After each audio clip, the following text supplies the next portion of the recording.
Today on episode 25 of the Reaper Paranormal Show, we discuss a haunting in Connecticut. Stay tuned.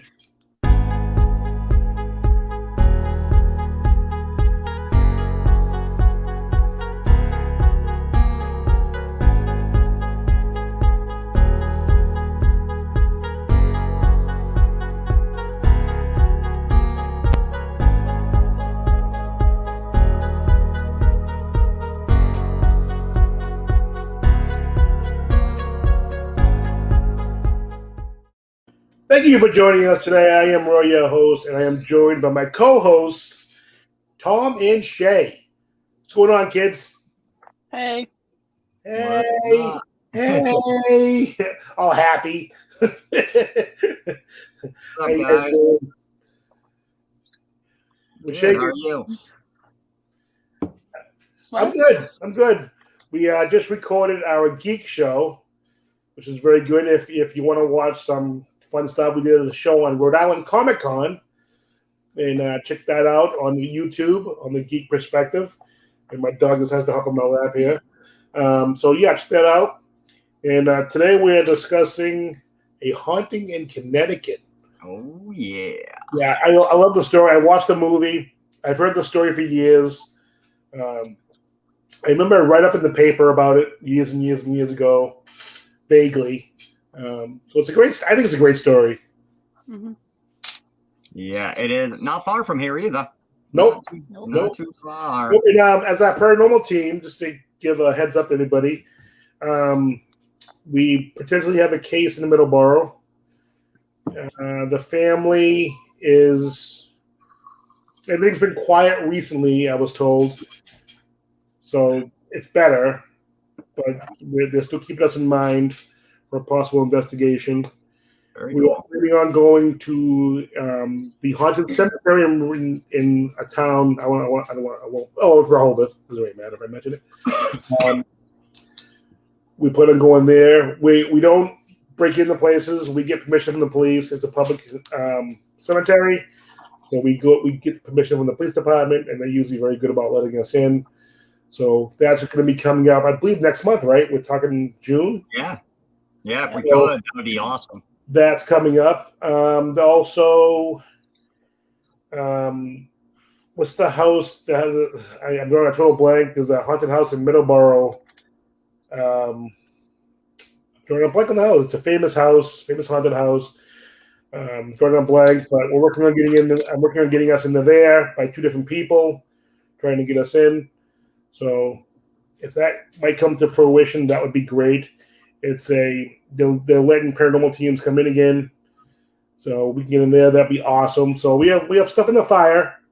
Nice. We'll see if anything comes to fruition, and we'll keep everybody appraised on the channel here on that podcast and what's going on. But we're here today to discuss a haunting in Connecticut. So Shay, what you got for us? Okay.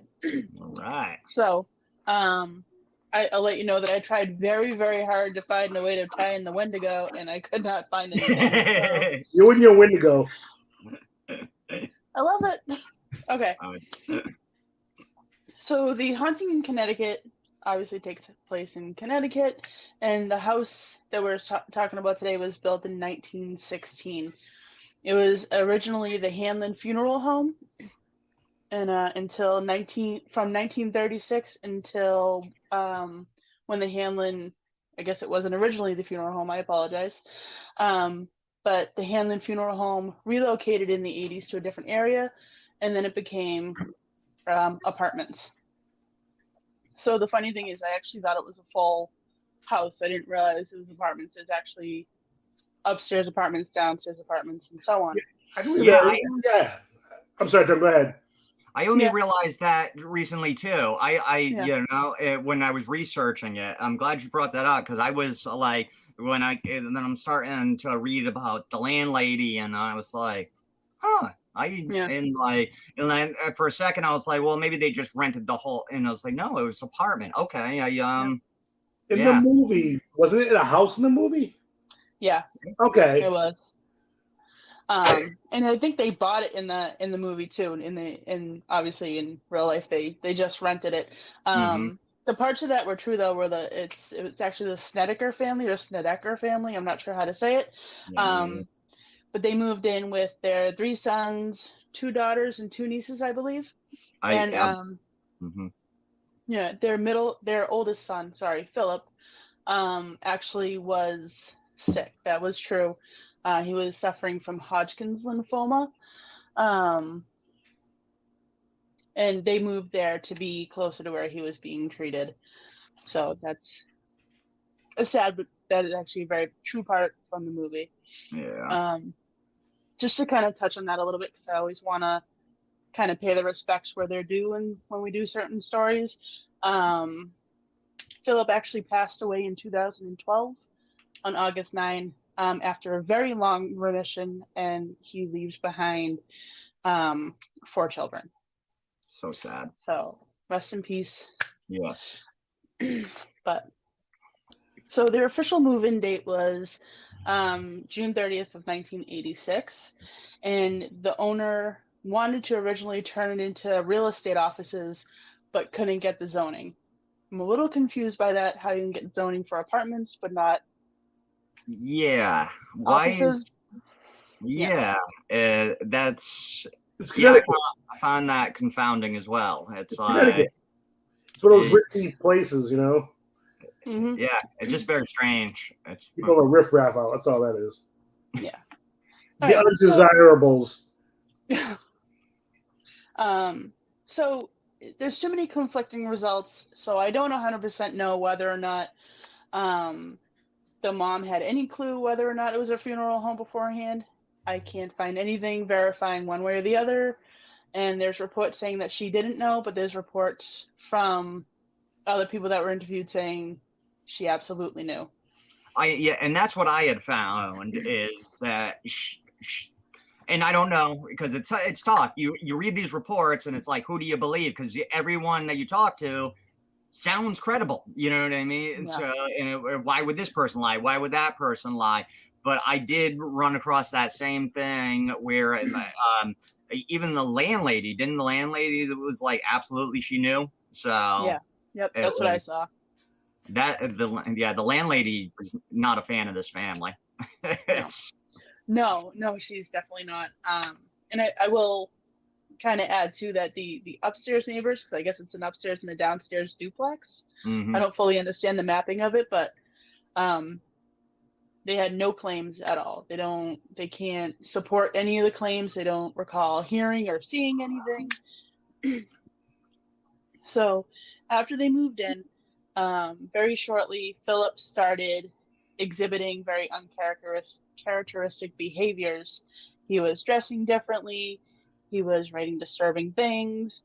He was withdrawn from the family, preferred to be secluded, became a little violent, maybe. He started making claims to his parents that he was seeing paranormal things. He was seeing apparitions. He was hearing disembodied voices. And then specifically, he actually talked about a man in a pinstripe suit and a young boy in his pajamas. Those were his 2 very specific claims of what he was visually seeing. I always, like, when I was reading that, and it's like, I don't know why, I always go to the creepiest image, and like, I just have the creepiest image of a guy in a pinstripe suit in my head. Yeah. It's like, I'm sure it probably doesn't look anything like what I'm thinking, but I don't know why, but that pinstripe suit added a whole creep factor that I never thought it would. How old do you think pinstripe suits, like how far back do you think they went? As far as forever, very long. The beginning of suit. Oh, really?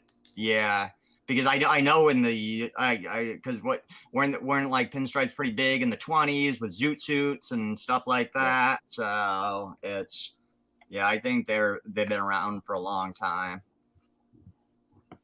Excuse me. So the doctor and his parents eventually came to the conclusion that he was probably having hallucinations from the treatments and the medicines. So they were kind of ignored. It came to a point where And I can't find anything saying why he left the house, but he was removed from the house. I believe he was staying in a hospital for treatment, maybe, but I can't find anything saying why. But when he left the house, when Philip left the house for a period of time, everyone who lived in the house, according to this, all learned that they were not hallucinations. They were very real.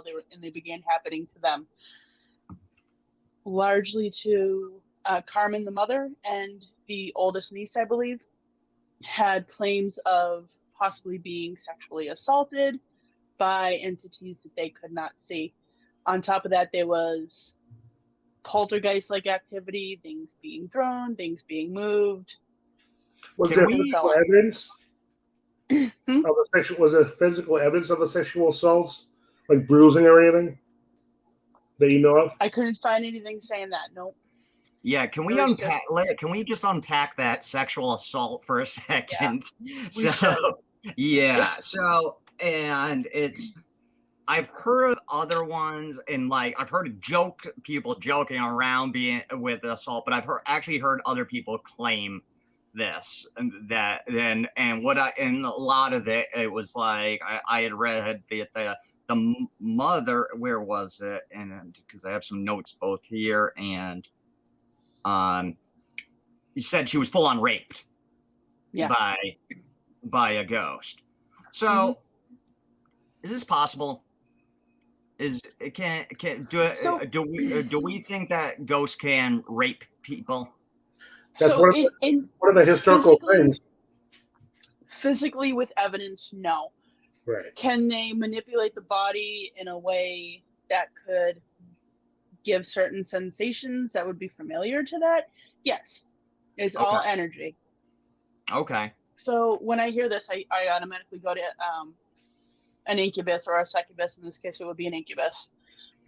And it's the whole thing happens because it's a manipulation of energy.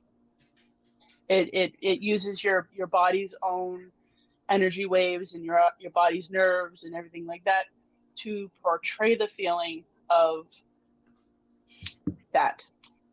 Okay, so that makes sense to me. So I didn't want to say it before I double checked my notes versus everything, because I'm reading too that both parents claimed to be raped. I did not see that. All right. So it's only one article, and that's why I wanted to double check. It was only one, periodical, whatever I use. But yeah, so I guess the father was also claiming to be, and it just says rape. Maybe he meant sexually assaulted. You know what I mean? I don't know if he meant like a full-on penetration. No, it does say sodomized, actually. It says sodomized. So that was where, so I was just like, okay, I really got to get your perspective on this, because like, and what you said makes 100% sense to me, manipulating and the energy and stuff like that. Because I'm just like picturing like, how is this ghost having full on, Yeah, like I said, it's never, you're not going to get the actual physical evidence, never, because there is no physical anything to put anywhere. Yes. But okay. But it is an energy, it is a feeling, and it can cause all of the sensations that you would, whether it be forced or not forced, because some people have relationships like this. So very okay. That I okay. Thank you, because now I feel better, understand a little bit better. That when you see that, and it's just like, all right, ghost rape. So no, cool. it's it's an odd ground to kind of stand on, honestly. Yeah. So the family, so where my research kind of like faltered here is eventually they moved out, and I don't know anything about them after that. I couldn't find really anything. I did find that there was a book published, because Ed and Lorraine Warren did eventually come and investigate, and they said that their assumption was that the house was possessed and it was demonic. Yes. as much as I love Ed and Lorraine Warren, that seems to be their go-to. Mm-hmm. And that's fine. That's whatever. That's Well, their thing. well, think about the time that happened. My dog's freaking out. Sorry. It was probably like, oh, what else are we gonna call it? Because there's been a lot of disputing that evidence. Yeah. I mean, there are people that are claiming that the whole thing was a hoax, and that there's a lot of articles going on about that. A lot of people think that they're doing this full of crap. So here's what's interesting about this, and I actually don't typically see this when I see things about the Warrens. So it kind of, I'm not saying I've never seen it, but I don't see it often. Mm-hmm. Ray Garten wrote the book, The Haunting in Connecticut, were sought after by Ed and Lorraine Warren to write the book. And his specific instructions were, again, this is all hearsay, I don't know, I wasn't there, were that he is to ignore the conflicting stories given by the family and to sensationalize whatever evidence they did find. And that is him going on record saying that. And, supposedly, again. And I've heard other people claim that Ed and Lorraine, more specifically Ed, has, in passing or when it's, just them and somebody that they're familiar with, you sort of say stuff like that. You know what I mean? And even when as far as a claim, I don't know, somebody claimed that they said it was all BS. All of it. So, but so that's interesting that this Ray Garten said it, because like you said, it is sort of their go-to, okay, not sure, demonic possession, oh, let's change it up a little, okay, it was 4 demons this time, you know what I mean? But it's yeah. And to Roy's point, what he was saying, a lot of people, like I said, the landlady is very, very, very skeptical of the whole situation, and a lot of people, and I don't know if I'm jumping ahead here, but a lot of people talk. It took, they lived there for over 2 years, or around 2 years. You know what I mean? And that's one of the things that the landlady said. So, they're getting raped by ghosts, but they stick around for 2 years. Yeah, she thinks it's all. And then to your point, where it's nobody else can confirm this, nobody's ever else complained about it, even the people living upstairs or people that have moved in since. And it's they're there, but that doesn't mean they're lying either. That they're the only one. There's a big problem with the whole story. Well, I love that Tom brought that up, because it's I actually kind of wanted to touch on exactly. Before you do that, let me say what I need to say. There's a big problem with the whole story, and there's a big hole in the story that no one ever talks about. This family comes forward with all these horrible things happening at this place. No one else has ever claimed anything happening there. So to me, that says to me it's the family that's haunted. Yeah. While they leave the place, you hear nothing ever again. To me, that's a huge issue for me, which tells me the story's a load of crap. Okay. Because if stuff's still happening, why aren't you reaching out for help? There's a famous story, and we're not hearing about it. Was that? Oh no, you'd hear about it. Or have they? And they decided to go private. I'm just throwing out possibilities. That's possible. I'm just throwing out any possibility. But these people, see, that's definitely a possibility. But I just think these people want to be out in the limelight. There's a famous story I don't know if you guys ever heard of it, called The Entity, of a woman who supposedly on video. It's on video from a college of UCLA of women being tortured and raped by a demonic entity from I don't know where they live. Was it Texas? Was it California? I don't know where they lived, but based on a true story that I guess was really famous in the 70s, that the family was being tortured by this demonic entity. No one believed them. A college comes out and says, "Oh, we'll do an experiments." You know how that works. And then they move. Articles still came out after they moved of stuff still happening.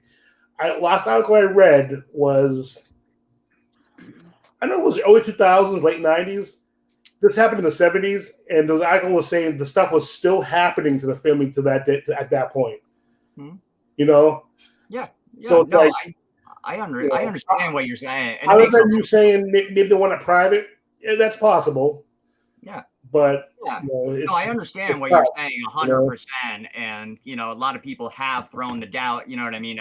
All these people claim, and I'm just saying there is that possibility that we don't know. Is it likely? Probably not, but it's a possibility. Yeah, you never know. Yeah. I just think if you're the one being possessed, you know how you can get. Yeah. But maybe they decided, okay, they got Ed and Lorraine Warren, the two biggest, and they weren't happy with it, and they're like, we're gonna go with a smaller company that maybe it won't be as sensationalized or whatever. I'm just playing devil's advocate. But what did you want to say, Shay, on that? So I feel like I kind of want to look at it a couple different ways, and I actually want to start off with, if there's a chance that they did this for money to pay for that kid's treatments or whatever it is, I can't think of one thing on earth I wouldn't do for my kid if he needed it. So if that's why they did it, more power to them. I will buy your book. I will, whatever it was. And what is that sound? It's my Ring doorbell camera. And okay. It's like, and sometimes it gets super where it's even picking up cars and stuff. That was me. I'm like, am I hearing things all of a sudden? Am I going crazy? It gets so annoying. Sorry about that. I'm like, I'm going senile. That is me. I have dementia. I'm hearing things. So sorry about that, Shay. Sorry, Shay. Yeah, but that's the first thing I really wanted to touch on. If for whatever reason they decided they needed to do this is their way to fund a horrible treatment for a very sick kid, more power to them. Back in those days, they didn't have GoFundMe back in those days or anything. Exactly, and having relatives that have gone through similar, that is expensive, and if you don't have the resources to do the fundraising and the grants and whatnot, insurance doesn't cover everything. Really, not even close. As a person who works in the medical field, insurance sucks. And if you guys understood how insurance worked, you'd all be pissed, because insurance is a big scam in this country. It's a joke. Mm-hmm. It's a joke. So so because we keep saying back then, this all took place 86, right? Yeah. Is that what it was? Yeah, 86. Okay, so 86 to 88. Just for people, because I said back then, and Roy had said it's not that long ago. Think about 86. It's not that far ago. You know what I mean? It's not that long. I was in high school. I'm old. Yeah, I know. Thanks, Shay. Love you too. I'm old, but I was in high school. It's not that to me. Well, to me anyway. Maybe it is to Shay. I don't know. But to me, it's not that long ago. It's like 80s. It's like Jesus. But then again, that would mean I'm old. So 80s music is now oldies music. I was at work one day. I don't mean to the subject, but I had an oldies station. They had on for the residents. Laura Branigan's "Gloria" came on. This is a 1981 song. I loved that song growing up, and now I'm listening to oldies. Now my music is in the oldies. Guns N' Roses and Metallica are classic rock now. Really? Yeah, Nirvana is becoming classic rock now. Crazy. Yep. You're gonna hear them in elevators pretty soon. Yep. I'm sorry, Shay. Go ahead. But yes. But I wanted to touch on that first, because that is, it's important for me to feel like I want to say I support that 100%. If that's what you had to do, I don't judge at all. I 100% agree, because I would do the same thing 10 times worse, maybe. Yeah. Save your child. I agree, and I'm glad you brought that up. Actually, that's a really great point to bring up. It's So the next thing I wanted to touch on was the activity that was going on in the house. Not so much what Philip was seeing as far as the apparitions or hearing the voices. And we've already kind of touched on the possible sexual assault and everything like that. What I want to touch on is actually the core of the haunting itself, the poltergeist activity, the things moving, the lights, and so on. So what a lot of people don't realize is a poltergeist haunting is a person. It's a person's energy, a living person's energy. A poltergeist is created from wild, hormonal, very temperamental, young energy. And Mostly it usually women, by the only way. happens. Mostly women, yep, I agree. Females, young females, I should say. But at this point, Philip is extremely sick. He's extremely emotional. He's facing death in a way that most of us never hope to. Yeah. And at a very young age, that is absolutely going to trigger some sort of emotional thing. And a lot of times, that's all it takes for poltergeist activity to happen, is something like that. On top of it, he had, other siblings. He had teenage sisters, teenage nieces. That is a lot of extremely strong emotion in that house. And it's all going to be heightened by the fact that Philip was extremely sick. So you have all the scared emotion, the angry emotion, because who's not going to be angry about that? Everybody should be angry about that. It's awful. It's garbage that happened to him. Mm-hmm. Speaking of that, real quick, and again, I'm sorry to get off the subject. To kind of give people an idea, I have a friend who's young. She's a blonde. You know her, Shay. She came on she came on the investigation at the cemetery a long time ago. Young, skinny little blonde, cute little girl.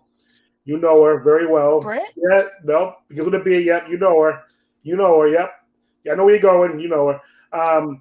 Yeah. She was home alone, and she said she woke up and she woke up by the chairs in her kitchen being thrown around. There was nobody home though. And she's a highly emotional girl. And I went over there with my equipment, did some tests, and I told her it was probably her creating a poltergeist. Or as I put it was probably poltergeist energy, which I explained to her that it's generally a young person, a lot of times a female. But it doesn't have to be a female, like Shay said. Mm-hmm. But it's just a high emotional person. And Shay knows that she's highly emotional, extremely highly emotional. And they can create an energy and cause things to move. And I read a book on this years ago, and the person did a book with scientists, and they actually said a poltergeist can actually be manifest so much so that it can create an actual figure. So like a person can create so much energy that you can create an actual figure. So to Shay's point, you have that young man with almost dying, the energy, the stress. You have that to the family event. All that energy with the family, the sisters, the brothers, the whole family itself, that could definitely create, So one energy that we're really I was overlooking because I was kind of gonna bring it up after, but one energy, and to me, it's probably gonna be the strongest energy next to Philip, if not stronger than Philip's energy itself, is his mom's energy. I have a 16-year-old son. I can't even wrap my head around what she must have, and I'm so happy, knock on wood. I'm so glad. I have no clue. But her emotions, if that can't conjure something, if a mom aching the way she had to be aching, being angry, scared, and sad the way she was, if that can't conjure something, nothing can. I am so glad that you guys brought that up and explained that, because that clarified a lot from me about poltergeist. Like, obviously I know the generalities of it and stuff. And a lot of people don't, though. A lot of people think poltergeist is a ghost, and they have no idea. That's what I remember Roy briefly touched on it. We were discussed the poltergeist in an episode, and he had just briefly had talked about the energy, because I had asked him a question about it, and he had kind of explained it. Now you guys have both further elaborated, which thank you for myself and the audience, because that it makes a whole lot of sense. And like you said, when you were saying the other energy, I knew you were going to go to the mom, because I think about like some of the stuff I put my own mother through, and it didn't even phase her. She would still cut off her arm to do. That's what you do. I mean, I'll tell you guys these stories off camera and stuff, but it just, yeah, I like you said, I mean, she would lop off all 4 limbs just to help me. You know what I mean? Just even if it was just to help for 5 minutes, she would not think twice about that. You know what I mean? So that's a really great point, and it'd be cool. Really clarified it. It'd be cool if there's a way to check for poltergeist energy, like a specific way to say that's definitely poltergeist energy. What do you think? Is there a way, Shay?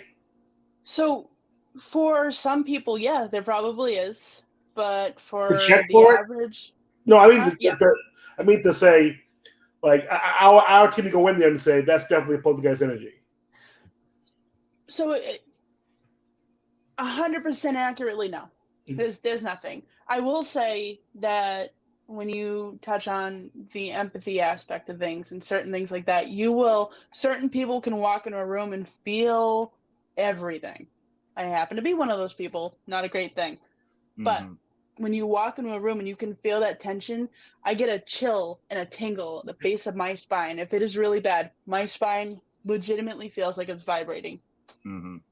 So I feel like some people might be able to tell that is what's going on just from the energy. But again, 100% certain with proof, with evidence, no. To warn you, next Saturday, you might feel a little bit of that here.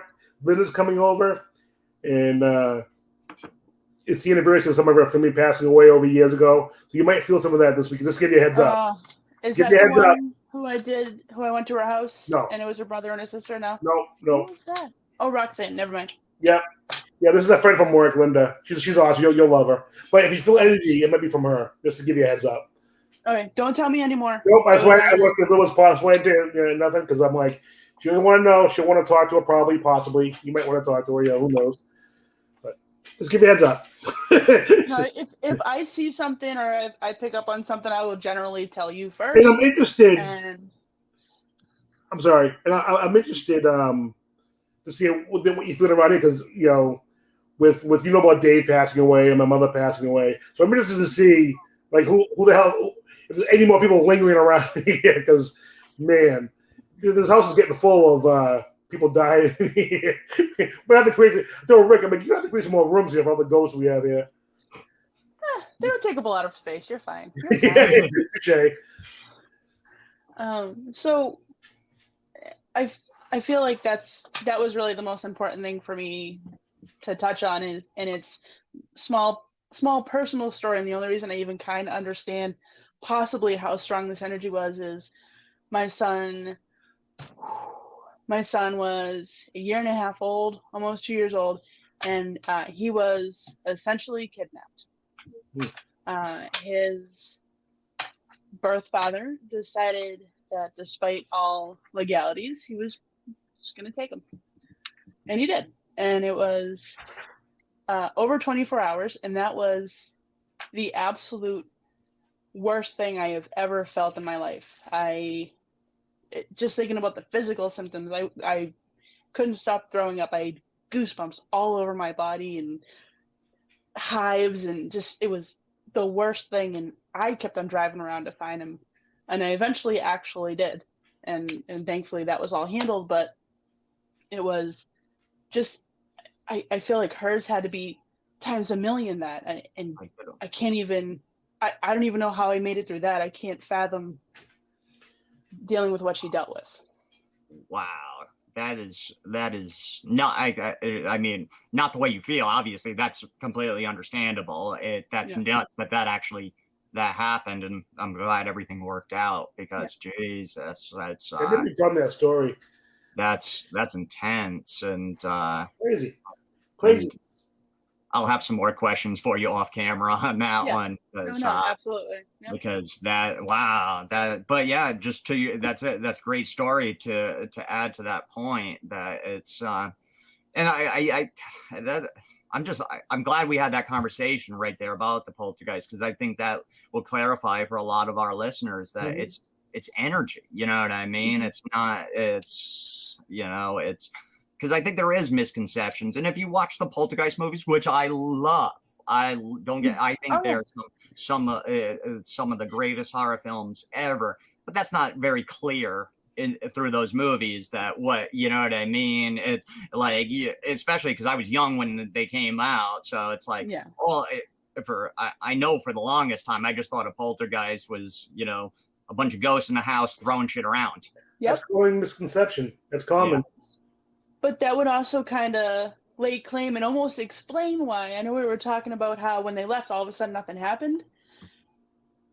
I don't know the full situation. I don't know when he went into remission. I know he did, and I know he was for quite some time. Yes. If he was in remission and then they moved, that stress is just so much better for them. Now, I'm not saying it's all gone. I'm not saying the worry's not there anymore. But if the energy is that much better, it probably wasn't a thing anymore. It probably didn't manifest. It probably didn't have enough to manifest. Because if he's doing better, and I hope that was the case, there's nothing to follow because it's just energy. Let me ask you guys. I'll go. You go first. For our listeners, so like just going off of what you said, so say when they did leave, it's the stress level is the same or even higher. You know what I mean? For whatever reason, say, you know, they're moving, he's starting to get worse and everything like that. Just so people understand that no matter where they went, that poltergeist is gonna be in the next place as opposed. Okay. I just wanted to clarify that for our listeners that it would follow, you know what I mean? It would, or whatever the right term is there. It's not can stuck manipulate to that things, house. but yeah. The poltergeist, that's what I more wanted for the audience. The poltergeist is not stuck in the house. It's linked to the energy from the people. So that's not to say that something couldn't be in a house that can move things that is not a poltergeist. Mm-hmm. Because there are other energies that aren't from us, that are from things that have passed and so on, that can move things. So sometimes it can be considered a poltergeist, but it's not. I don't touch him. What? I didn't even hear what he said. What did he say? Said if you open a door with a Ouija board. I don't touch him. But all right, let me ask you guys: do you think this case was real or fake? Just your opinion. It doesn't mean you're 100% sure. We don't know the full story because you can't know the full story, but it's your opinion. I struggled because I think it was real, and I think they had experiences. Do I think it was to that magnitude? Probably not. But again, if it wasn't real and that's what it was for, I support it either way. What about you, Tom? So it's pretty similar to Shay that I do think it was real. Was some of it sensationalized? Sure, I think so.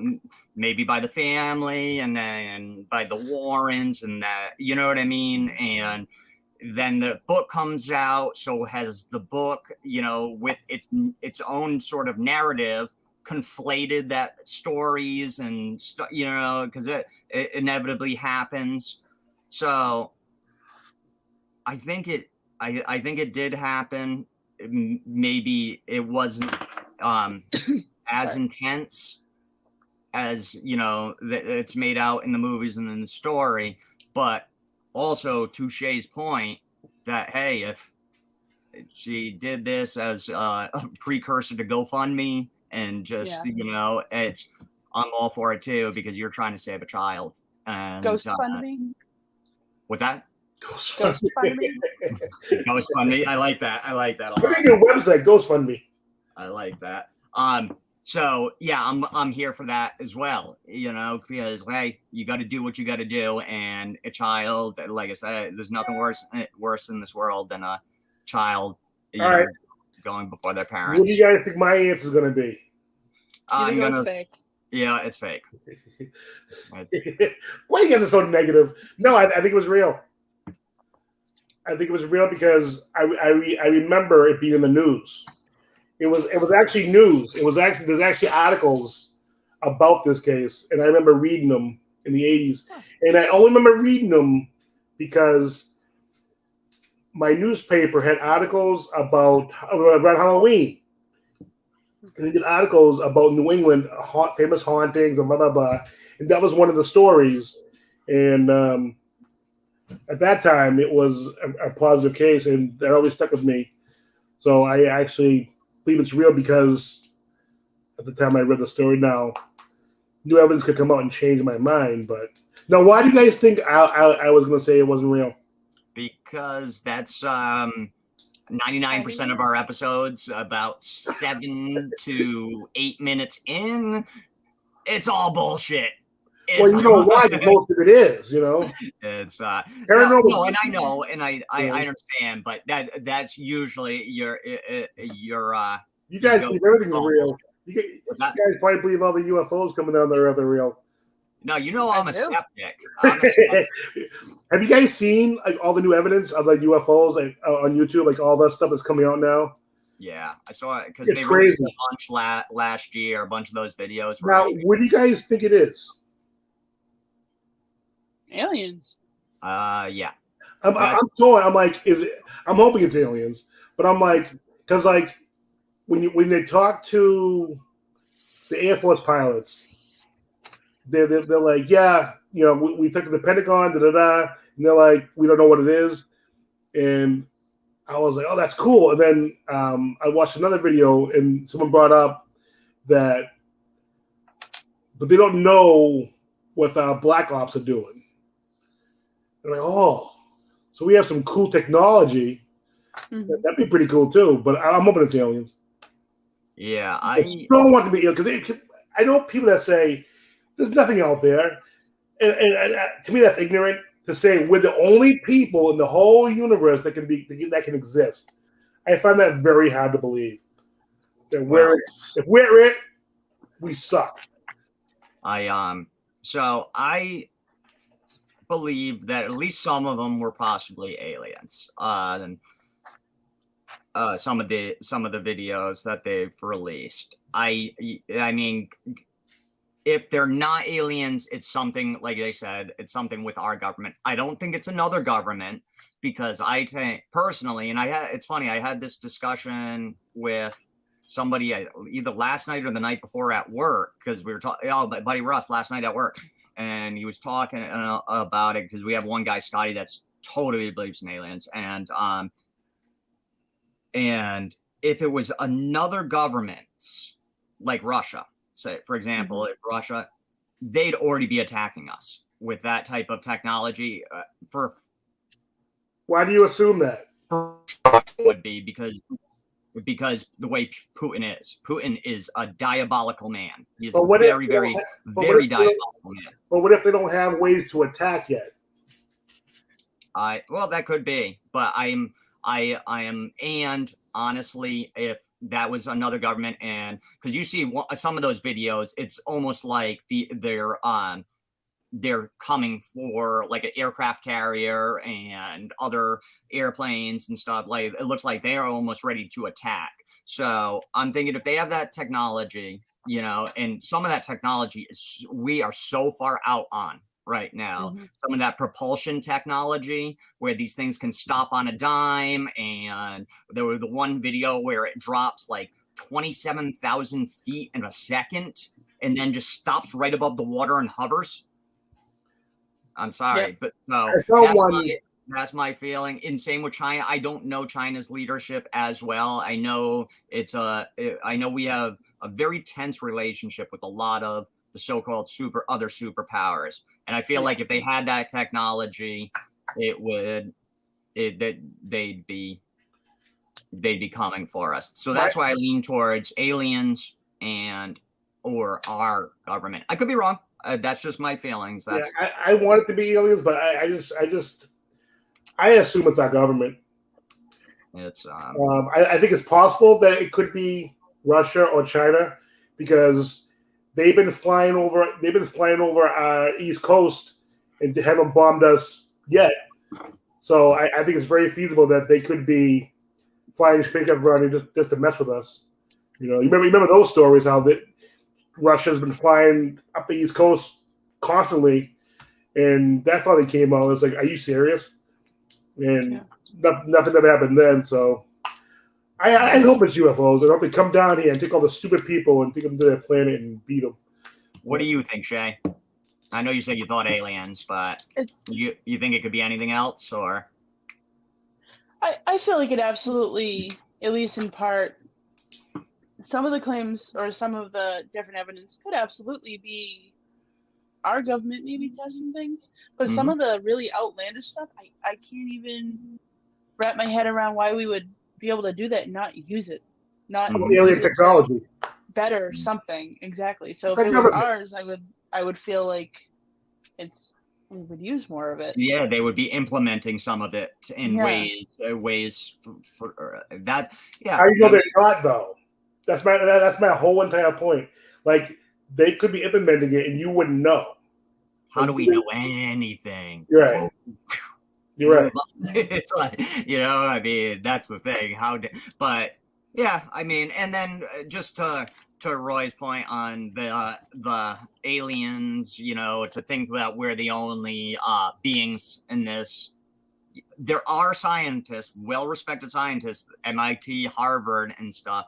That there are scientific models that I don't fully understand, and I'm not going to pretend I'm a big science guy, but just say there's no way there's aliens in this universe because of these factors, and that they believe that makes sense and makes sense in a vacuum. We talked about that before, and which I said they can't know that. They're just conjecture, And that goes back to my point of how do we know anything then? Yeah. You know what I mean? Yeah. So I mean, we can do that all day long. Well, we don't.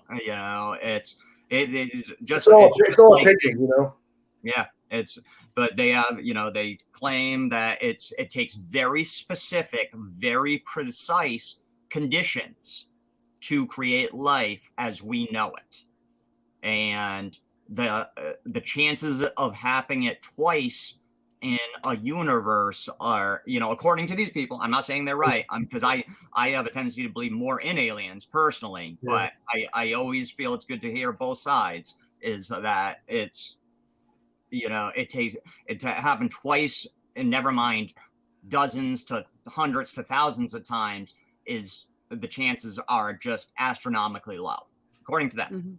So we went pretty far off the haunting in Connecticut. Right? Well, it seems like we were done with that, pretty much done with that. I just wanted your opinion on the UFO. Oh, okay. Yeah, more? Yeah, just a little. Then why don't you just stop us there? We're not done with the story yet. Let's do it. It's hard to talk over you, Roy. That is true. Well, say shut up, dummy. That's what you do. All right, so I feel like we can't do a Haunting in Connecticut podcast without talking about the movie for at least a second. I love that movie. How did you guys feel? Go ahead, Tom. I liked it a lot. What'd you say, Rye? I said, go ahead. Oh, I said I liked it a lot. I loved that movie. I thought, or not loved it, but I thought it was very good personally. Yeah, it's one of my favorite paranormal movies ever.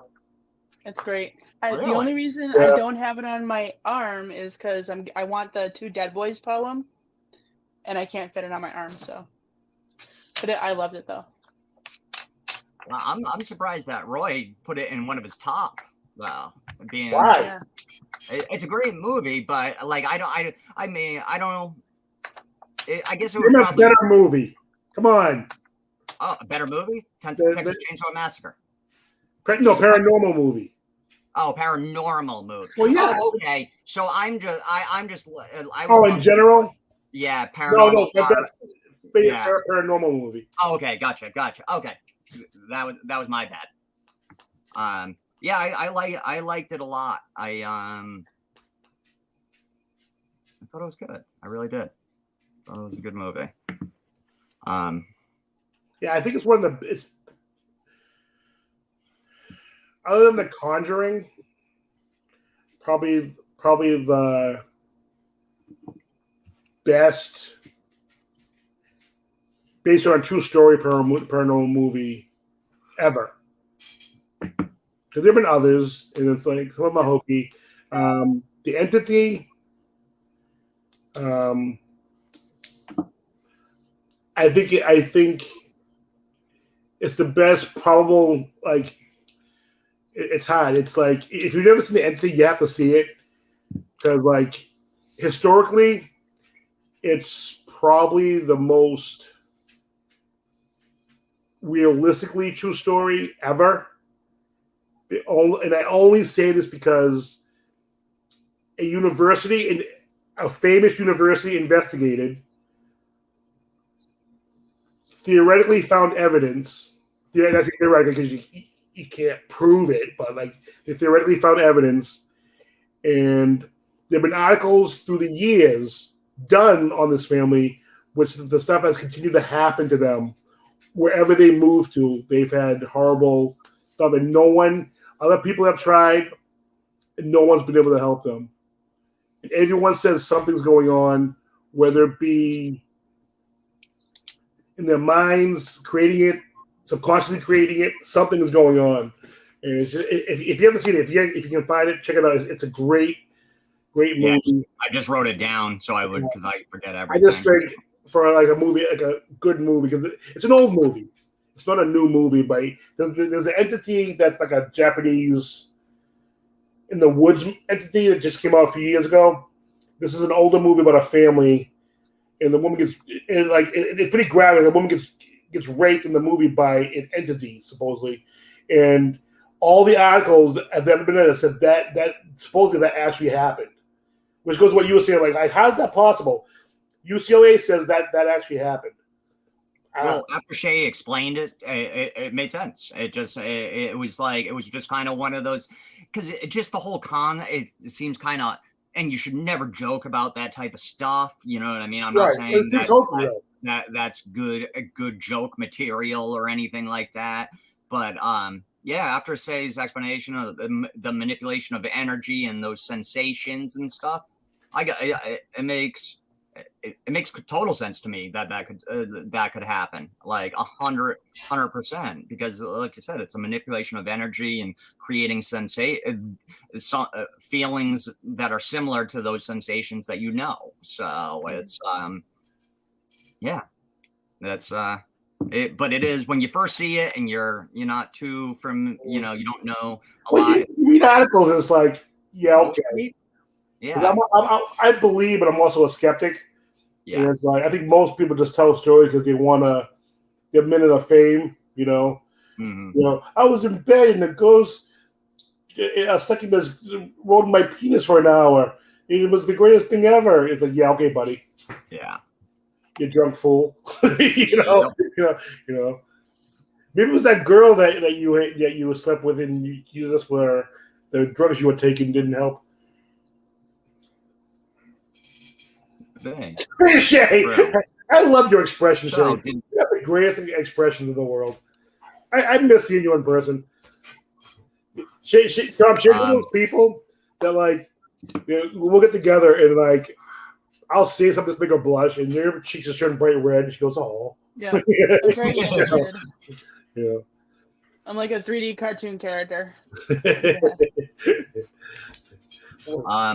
So. Did we miss anything that we should definitely touch upon or anything? But I don't think so. Yeah, I think we touched everything. There is no show next week. We want to make sure we announce that. You're taking a week off for the holiday. So what's something to do in 2 weeks?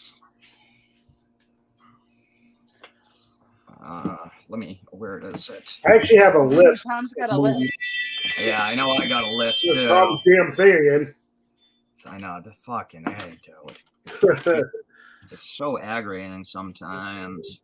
Yeah, I got a list here. God, so many. I have this is like places. Yeah, I have a lot of places. Myrtle's Plantation, Moundsville Penitentiary, Viscera House, Murder House, Eastern State Penitentiary, Rolling Hills Asylum, Stanley Hotel. I like how we've sort of kind of been touching on all different aspects of the paranormal. I think that's cool. Is there something that something we haven't done UFOs yet? I don't know if you guys want to do UFOs. I could care less about UFOs doing an investigation or doing a thing on it, but if you guys want to, like I said, that's up to you guys.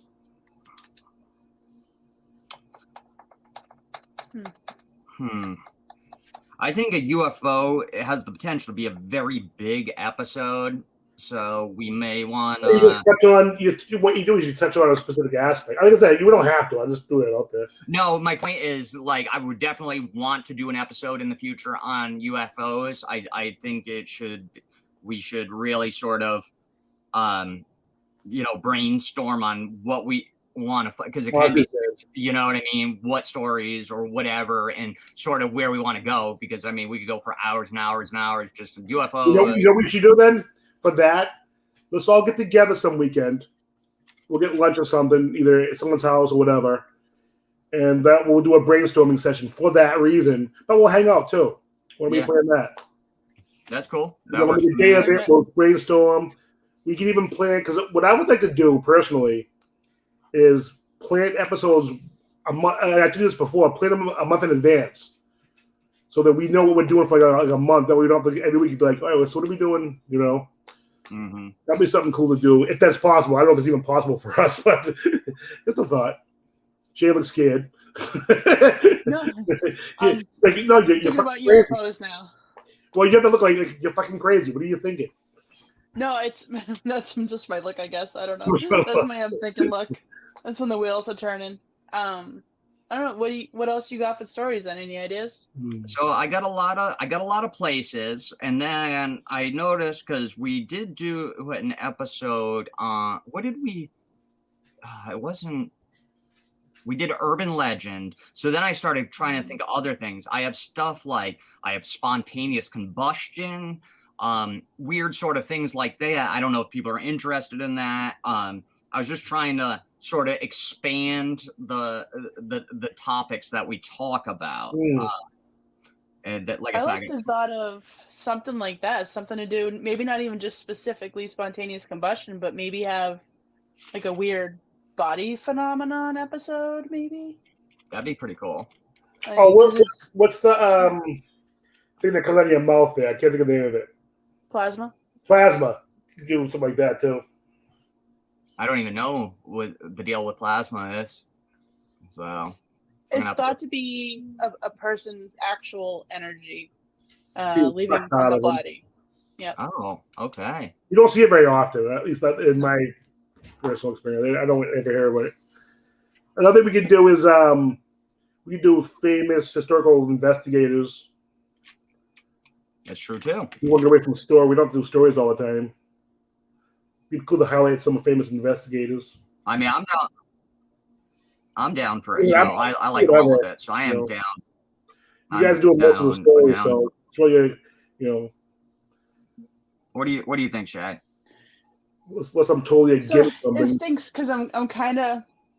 Roy said Stanley Hotel, and that my heart skipped a beat. But I actually also. How did that affect that woman, Shay? I also kind of really love the body phenomenon thing, though. I really like the thought of the spontaneous combustion, and I like the thought of just learning about that, honestly, because I know nothing, and it's super interesting. Well, and I like that you brought up body phenomena. What do you mean by body phenomena? How it affects the paranormal? What's that? No, just I want to know how you guys are going to test this. How are we going to do it? As far as paranormal, right? We know is not just haunted. Let's end the show and let's talk about it after the show. Okay. Are we gonna do body phenomena? Is that what we want to do? I don't care. I'll do the hotel too, and we can talk. You decide, Jay. She's like, no. Come on. No. All right, Tom, you pick one. I'm good either way. So why don't we want to do the hotel, and that way we can talk more about the body phenomena? All right. Yeah. We can talk more about the body phenomena. All right. So next episode we are doing the Stanley Hotel. So I want to thank everybody for watching this episode. Nice, long, good episode today. It was a great episode. I love the hunting in Connecticut. You guys did a great job telling the story. And it was just great episode, guys. So I want to thank everyone for listening. If you're watching on YouTube, like and subscribe. If you're on iTunes, you have to follow us now because you cannot subscribe anymore on YouTube. You have to follow us. So make sure you follow us. It doesn't cost anything. It's free. If you're on Apple Podcasts, actually, not even iTunes anymore. Apple Podcasts, you follow us. And if you want to go to our website, it's at www.podpage.com, the Reaper Paranormal Show. You get all our episodes. And thanks to Shay and Tom, we have some awesome episodes.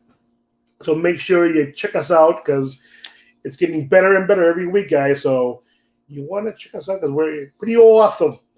So for Shay and Tom, thank you for listening. See you guys next episode in 2 weeks. Bye-bye. Thanks, guys.